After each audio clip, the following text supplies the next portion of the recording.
kitaaba inni keessatti if yaamisiin je'een wanni kun abbaadha qaba. Yoo hin beeyne yaa sheekaa roobee obboleessa kiyyaan beekuu barbaadeetiin dhufanaan jee. Maaliif jennaan harrumaatu waan hin beeyne deema harree yoo deeman raffiite hin beeytu deeman raffi'anii guyyaa aladaan raffi ammoo guyyaa sabtiitiif immoo bara 2015 raffi ammoo kanaan beeytu. Saanti yagana daawus.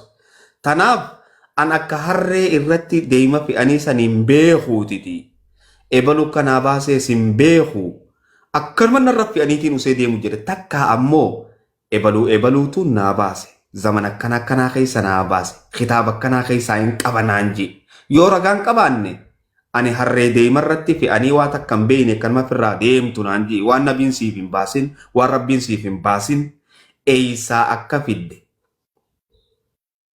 Asnaa kanne tanan si gaafadhe ebalurraa hin harkadhee maarreerraa hin harkadhee mi abbicha baasee fi zamana baasee fi kitaaba inni keessa baaseen fadha sheekaa roobee daqiiqaa tiyyataaf tellee kanniif. Assalamu alaikum warahmatullahi wabarakatuhu. Amzaa Sheek Jaabir harree daa'ima maalii jedh anin jedhu sanillee eessaa fiddee ahlus sunnaa wal jamaa'a. Hamza Sheek Jaabir ati rasuulli waajiba jechuu qorataa komantii mi'uutu nu godhe afaaniin rasuulli waajiba jechuu hin dubban eessaa fidde hadiisuma rasuulaa irraa argatte. Sunnaa jechuun waa sadi irratti dubbatama. Qawlii afaaniin dubbatu, dalagaan argisiisu, sahaabaa dalaydu iqraara gochuu sunnaa jechuun kan.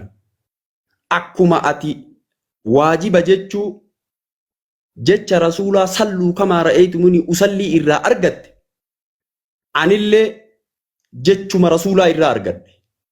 Kam ka jedhu alaykum bisunnatii wa sunnati khulafaa irraashidiina jechuun ahlus sunnaa wal jamaa'aan achirraa argame. Rasuulli garuu ahlus sunnaa wal jamaa'a hin jenne waajiba garuu hin jenne afaaniin. Atuu eessaa argattere salluu kamaa ra'aytumuni usallii irraa wujubummaa argatte. Rasuulli afaaniin waajiba hin jenne. Akkuma achirraa waajibummaa argatte jechuma rasuulaa irraa argatte. Maal ka jedhe alaykum bisunnatii wa sunnati khulafaa irraashidiina jechuu sanirraa ahlus sunnaa wal jamaa'a jechuun achirraa dhufe. Sunnatii jedhe yaa'ii sunnaa seera warra nahwii lugaa keessatti kalimaan takka mufradaa fi jam'iin yaa'ii mutakallimee kanatti yoo ka erkattu taate sunnatii yaa'ii mutakallimee kanatti yoo erkannu taate umumummaa kenniti. Maarree umumummaa kenniti sunnatii jechuun kuni sunnaa rasuulaa ka shar'ii sanillee fi xariiqaa isaallee baanaa achumarraa fudhanne hadiisuma rasuulaa irraa fudhanne waaw. Umat. Takkanatti sekolah tahi. Opsi hogguta ka muraad taraa xiyyaarratti dubbatanii opsi. Hogguta kanaa kan ni qorata daqiiqaa xiyya taraa tana booda ni fixannaa. Tana booda gaafadhee yoo akkanumatti nannaanna wammallee haya narraa mutu godhadha. Ammallee jira. Opsi kaasa taraa xiyyaa muraad maal taate boo? Hogguta ka laalla Hamza hogguta gaafiin ati gaafachuu jirtu waa'ee musammayaataati deebisaan ammoo sheekaa roobee si kan jiru waa'ee hojiidhaati.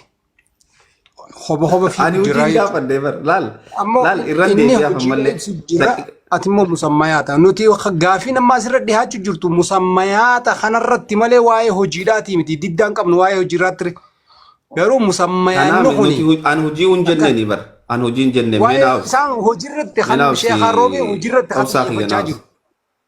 Naa obsi ammallee irraan deebi'aaf yaa ummata keenya yaa banii aadam obboleessi keenya hojii irra naanna'u jira ani hojii hin gaafanne ani bar karaa nabiin deeme alayhi salaatu wassalaam niin deeme karaa khulafaa raashidiin deeman niin deeme walaakin ammoo maqaa kana eenyu baasee jechu jiraan maqaadhan gaafachu jira maqaa ahlu sunnati wal jamaa'a ja'amu kana eenyu baase laal ammallee hojiin gaafanne jara keenya nama kana yoo hin beeyne hin beeku jechuun beekumsa silaa gartee darasaan waa hin beekun jettu duutee baddi malee maqaa kana eeysaa fiddan laal maqaan gaafachuu jira hojii miti sunnaa tiyya jala deemaa je'ee sanirraa fudhanne fudhachuu achirraa fudhatte moo eeysaa fudhattee isin hin jenne eenyuutu sii baase waadih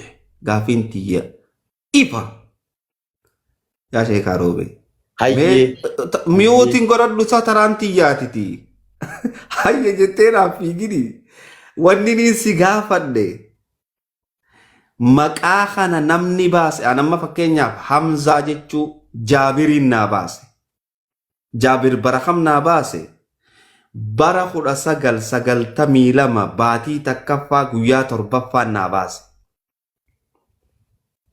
maqaa Hamzaa jedhamu kana waliigallee maqaa ahlus sunnati wal jamaa jedhamu kana eenyuu baaseen jechuu jira malee achirraa fudhattanii jechuutti hin jiru eenyuu baase bara kam baase kitaaba kam keessa jirti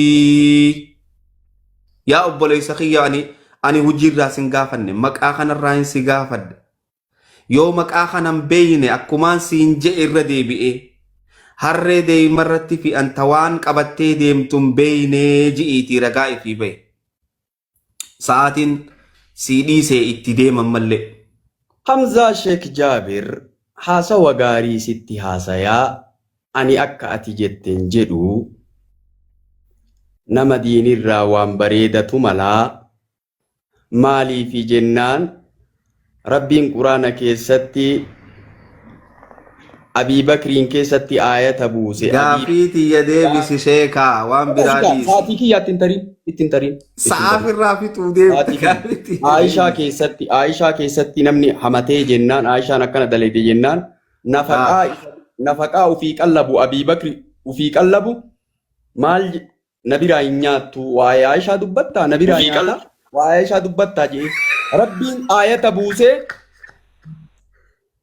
namni akka keessanii sadarkaa qabu kuni wanni akkanaa irraan mal walaa ya'tali ulul fadli waan tola duraan itti ooltu irraan kutin nama akka keessanii irraa wanni akkanaan malu namni akka keessanii yoo haalan taane dubbate kun maal wayyare ani namni akka kiyyaa kun waa namaan hin jedhu Hamzaan akka jedhen jedhu maarree ahlu sunnaa wal jamaa eessaa fudhattanii naan jedhe ati waajibummaa eessaa fudhatte jennaan Hamzaa eessaa fudhattan hin jenne eenyu baaseen jechuun jira. Taatii kiyya. Eenyu baase waajibummaa kana eenyu baase ishii. Eenyu baase waajiba jechuu rasuulli waajiba jedhanii eenyu baase. Handaan baase. Fakkuma bar eenyu baase waajibummaa jette. Salaanni afurii zuuriin afurii dhugaadha. Afran kana salaatu rasuul waajiba jette. Waajibummaa kana maqaa kana eenyu baase. Eenyutu maqaa kana baase waaw akka ati jetteen jedhu eenyu baase waajiba jechuun rasuulli waajiba jedhee ati waajiba jettee eenyu baase ishii deebisii kaa kana bakka sii dhiise sa'aatii. Sheekhaa keessee wallaahi siniise miskiina rabbiiti wallaahi. Wow. Laal akki gootu sheekhaa keenya waaw jeediti deemi baxfii godhi hoota habiiba daara kuukamu. Amma si dhiise naan jettee miire hayyee geeffan. Laal baxfii godhi sheekhaa kiyya abshir wallaahi si fayyada. Wallaahi Hamzaa si dhiise naan jettee mi hayyee. Si dhiise baxfii godhi abshir habiibana okay. Kanarra sittiin dabru hayyee. Kanarra sittiin dabru hayyee. Jazakallah. Abshir. Thank you. Muhammad Aman, welcome. Mama Bayan, welcome. Mama Bayan, kamera ke kana titik ko shorra ha ke khawanni harkan tuiten sa kana